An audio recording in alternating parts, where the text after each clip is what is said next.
Hello, welcome to Canaan Elementary School. I am Principal Whelan. I cannot wait to meet you all and your families in the fall. You'll be here. We have three wonderful kindergarten teachers. You'll either be with Mrs. Evans, Miss Conrad, or Miss Hill. They're all fabulous teachers and they can't wait to meet you as well. In addition to class, you'll also have art, music, PE, and library. And of course, we have a wonderful playground and a bunch of trails in the back for recess, which we have every day. We have about 200 students in the building. They're in kindergarten through 4th grade. And then in addition, we have preschool, which is for the 3 and the 4-year-olds. And here's one of the kindergarten rooms. This is Ms. Hill's room. We'll go inside and see what it looks like. The 3 kindergarten rooms look fairly similar. I'm just going to give you a quick look around. We've been doing a bit of cleaning, so the chairs are stacked up and the rugs are out to the cleaner. But here's where we usually hold morning meeting in the morning. I hope that gives you an idea of what the rooms look like. Hello, I'm Kamala Gunn. I'm the secretary at the Canaan Elementary School, and I am here to help you to navigate and answer any questions you may have about school that does not have to do about classroom instruction. So why don't we start at the beginning about getting to school? There are 3 ways for your child to get to school: through the bus, for being dropped off on a car outside, or by walking your child into the building. So through a bus, you can find information on bus routes at mvrsd.org. You can go there even now and look at all the bus routes and see if you can find the bus that is closest to you. If there's a stop that is close to you or next door, or at a crossroad that is close to your home, if a bus doesn't go down your street, then you already know where your bus stop will probably be next year. But bus routes do come out in August, so if you just want to wait until August, you can check when the bus routes come out. They're official. And if there is not a bus stop that is close to you, we can definitely make one. If at any time during your child's day you want to visit school, first you will have made an appointment with your child's teacher, because walking into classroom in the middle of teaching completely disrupts everything in a 5-year-old's day, and the only thing interesting to them will be this new person in their classroom and not what is going on with their teacher. So you would have made an appointment with your teacher. You will come to school. Here is the office window.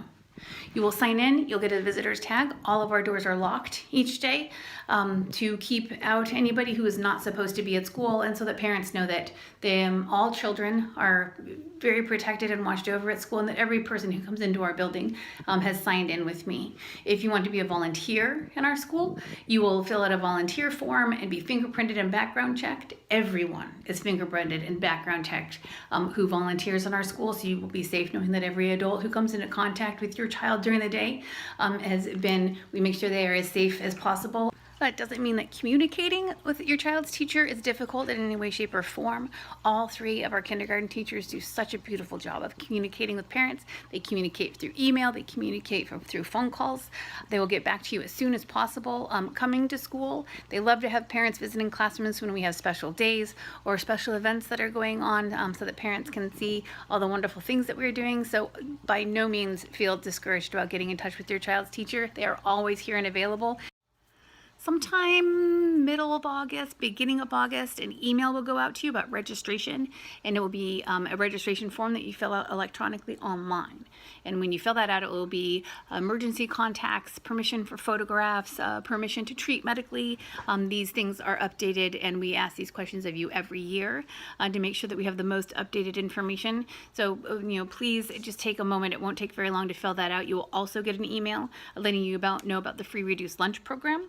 And that you can fill that out online, or you can fill it out at school. If online filling it out, if it's difficult, if it's not working out for you, just call me and we'll figure it out and we'll make it work for you. That also leads me to that you will need to have 3 people that are emergency contacts if we cannot get a hold of you. So the parents are always our first method of contact if your child is sick or there's an emergency, or we just have a question about something that's going on at school. But if we cannot get a hold of you, we would like to have an emergency contact so that person can come to school and pick up your child if you happen to be at work. But this is also somebody that you can call call on. If you need to have your child picked up at school and you just can't get a hold of school, if there's been some kind of emergency, or you just, want to add, grandma to the list. So anytime grandma wants to come to school and pick up your child, they can. And then we already have that information listed and don't have to worry about it.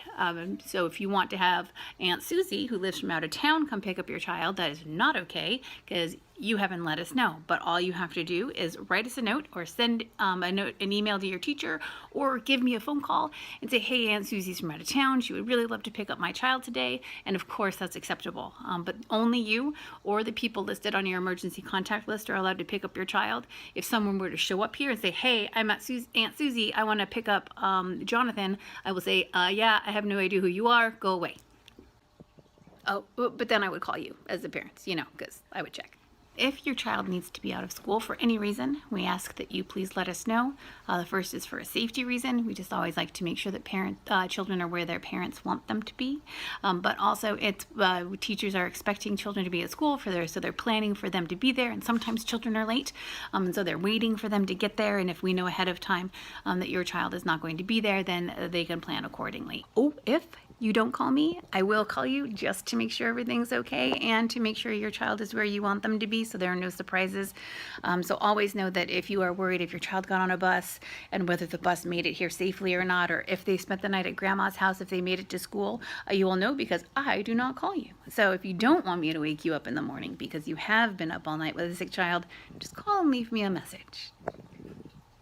Children on the bus are on the bus with kindergarten through high schoolers in the morning and the afternoon. The older kids do not care about the younger kids on the bus. The older kids sit in the back with their headphones on. They don't even bother them, but the bus drivers do a beautiful job making sure that our youngest students get home safely. Kindergartners normally sit up front and are only allowed to get off the bus at their normal bus stop. So if they get off the bus every day at home, they are only allowed to get off the bus at home. The bus driver will not drop them off anywhere else.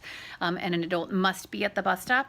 So if you are inside and are involved in a project and forget to go out to the bus stop, the bus driver will not let your child off the bus, even if the bus stop is at your house. If you would like your child to go to grandma's house on Tuesday because she happens to be home, or if your child normally goes to daycare and you are going to have a day off and would like your child to come home, if your child does not normally take the bus home and there is no bus stop at your house, then we will not be able to have your child take the bus there, because the bus only stops at pre-approved bus stops, and this way we can make sure we know where everyone has gotten off the bus. Placement for kindergarten normally happens in June, usually about the middle of June. So by the end of June, I will send you a letter letting you know who your child's new kindergarten teacher is going to be. We are very hopeful that we will be able to have our normal Meet the Teacher event. It's usually the week before school starts, probably on a Thursday, where parents and children are invited to come and see the classroom and meet the teacher and be excited about school starting. We aren't sure what that's going to look like, but as soon as we know, we will let you know, and it'll probably be as the beginning of the year gets closer. So if you have any questions at all between now and the beginning of the school year, or after school starts, really just from now and the whole time your child attends Canaan Elementary School, if you have any questions, give me a call. And we are going to be so happy to meet you. Bye. I'm Sharon Evans, one of the 3 kindergarten teachers here at Canaan Elementary School, and I'm going to share our daily kindergarten schedule. We always begin our day with morning meeting right here on our schedule. It's the first thing of our day. And during morning meeting, we greet one another in a friendly way. Then that helps us learn each other's names. We share something about ourselves. Maybe we answer a question that the teacher has asked. After that, we move on to an activity. It might be a moving activity like Simon Says, or it could be a matching activity like find someone who has the same number that you do, or find someone who has the lowercase a and you have the uppercase K. It's always fun and gets our brain thinking and our bodies moving. After that, we read our daily message, which is news for the day, who the special helper is, and some events from the day. And then we move on to snack time. When we finish our snack, usually everyone doesn't get finished at the same time, so we might move on to looking at a book while we wait for our friends to finish. So that would be book look. And when everyone has finished their snack, the teacher will read a story or two, depending on how much time there is. After story time, we'll have literacy. During literacy, we might be learning letters of the alphabet. We might be practicing letter sounds. We might be reading some words. So there's a lot of different activities. We might be writing our name, a lot of different things. And when all of our literacy activities are finished, we move on to recess time. All 3 kindergarten classes play outside at the same time for 30 minutes every day, unless the weather is not good. We come back in from recess, get a drink, take off our things, and move over to our meeting area. And we usually have a calendar time where we talk about the day of the week, how many days we've been in school. And after that, one of the favorite things in the class is surprise box. Is usually a theme, like it might be to bring a shape of something or something that begins with a certain letter, and your classmates have to guess what it is. And after that, we move on to lunch. We do have lunch in the classroom. Some children bring their own lunch, and some children buy a school lunch. After lunch, I like to take a few minutes and just relax, get a little rest in. It's always a good time to have a little quiet time. Sometimes we just rest on our mat. Sometimes we might draw. Sometimes we might listen to music. Later on in the afternoon, usually, we have math time. During math, we might be practicing number writing or recognizing numbers. We might be playing games with dice to help us with counting the pips on the dice, or just to help us be able to count spaces for that game, practice our counting skills. We might be looking for shapes, do a lot of fun things during math time.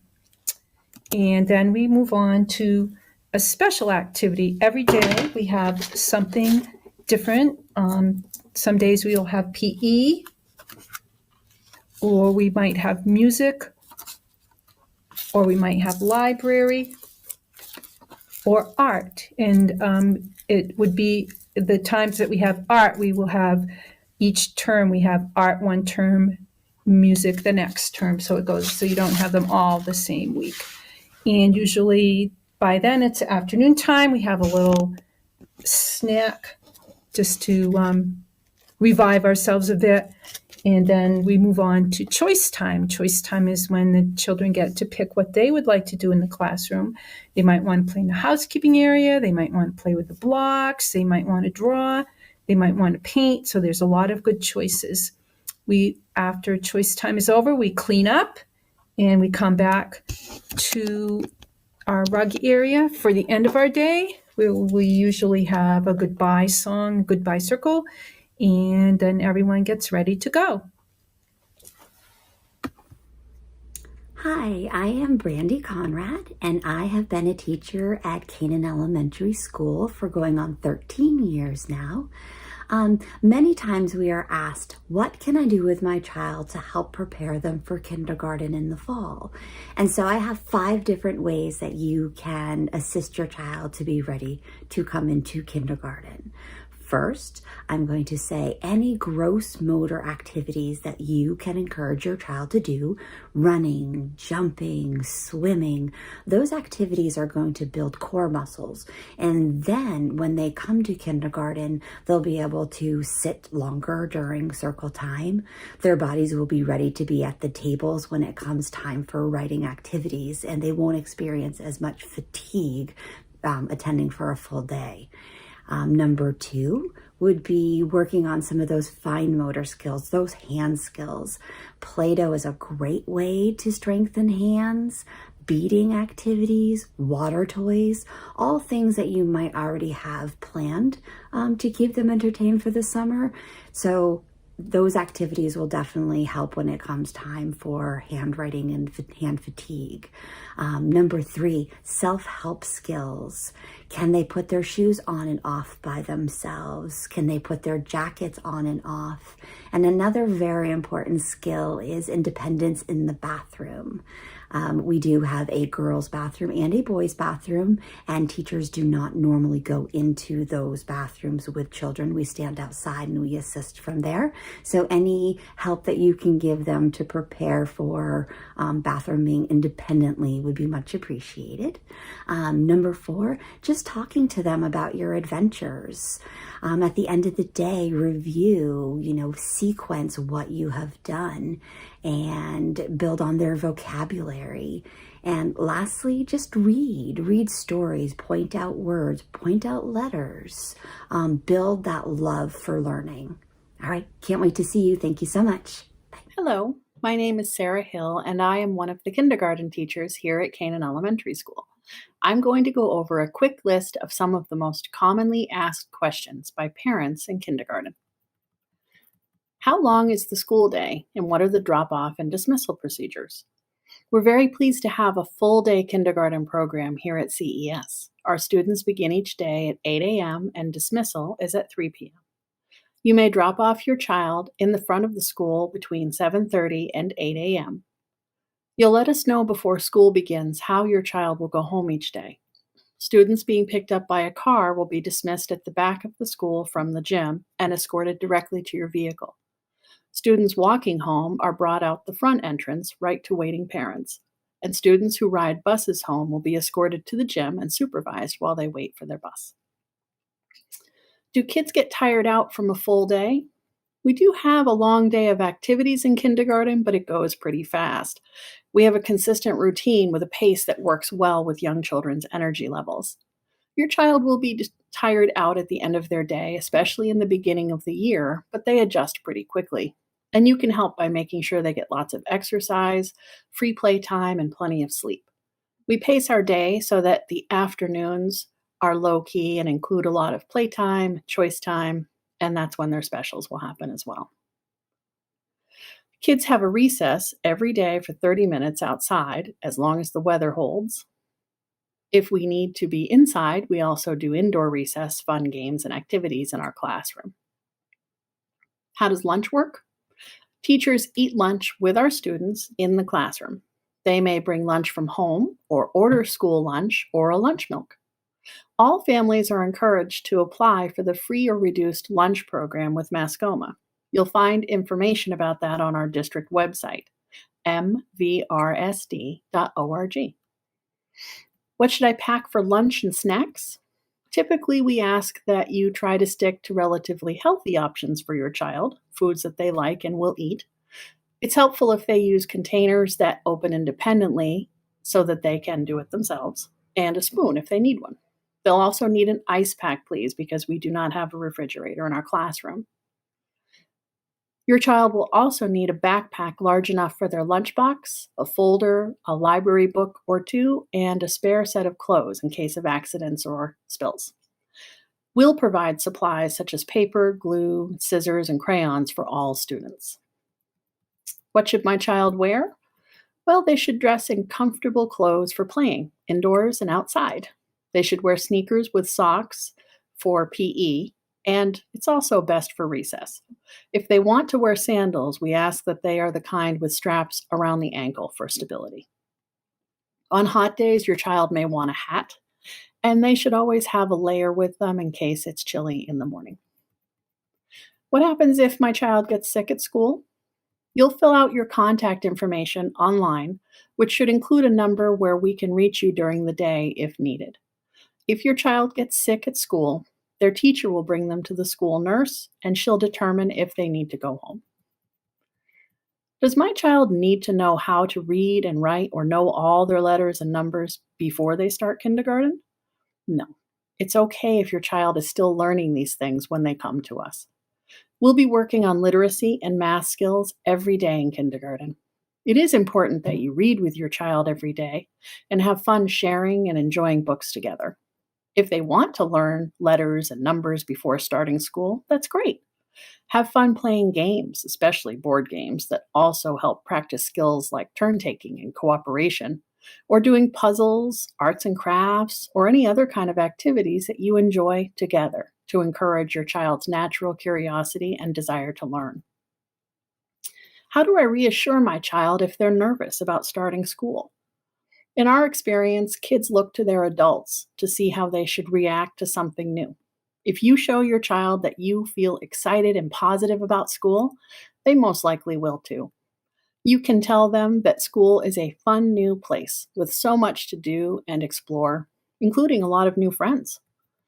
Even when kids once in a while cry or don't want to leave you, once they get into their classroom, their tears turn to laughter pretty quickly once they get in the action. What if I, as the parent, am the one who's nervous? It's perfectly normal to be a little unsure about what it's like to send your young child off to school. The most important thing to remember is that school is a safe place, and we are all here to help children learn and grow. Anytime you have concerns, your child's teacher will be ready to listen. We are all looking forward to working together with you and your child to ensure that they have a wonderful year in kindergarten. We understand that you probably have more questions, and we'll be happy to answer them as we go along. We can't wait to welcome your child to a brand new year of kindergarten at Canaan Elementary School. Thanks.